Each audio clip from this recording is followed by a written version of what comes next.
Sa kailan pala ang katapat mo? Hindi ko alam kung paano mo na kaya na magawa sa akin to. Sabi mo sa akin na mahal mo ako, di ba?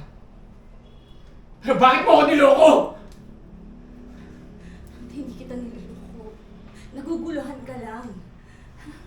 Naguguluhan ka lang kasi binubulag ng nanay mo yung utak mo. Kasi ayaw niya sa akin. Sorry kung sumakay ako sa kotse ng boss ko. Pero nagiging malinaw naman yun sa paningin mo kasi binibigyan ng mali siya ng ibang tao. Ng nanay mo na nagpapakalat ng chismis na yon. Hindi chismis yon. Hindi ako chismosa, ha? Nagsasabi lang ako ng totoo. Kinuwento ko lang ang nakita ko. At makinig ka naman sa akin mo. Kahit ngayon lang. Huwag mo naman pagdudahan yung pagmamahal ko sa'yo. Hindi kita kayang lokohin. Di ko alam! Nauguluhan na ako! Naibig na ako sa inyong dalawa ni nanay eh! Utang na loob! Huwag niyo ako papili sa inyong dalawa dahil pares ko kayong mahal! Hayaan mo na muna ako! Hayaan niyo muna ako!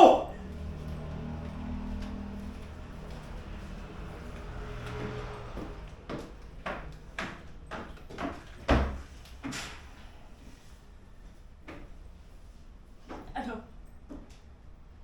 Ito ba yung gusto mo?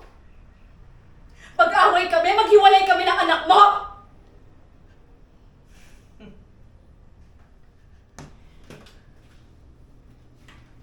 Laking pasasalamat ko pag nangyari yun.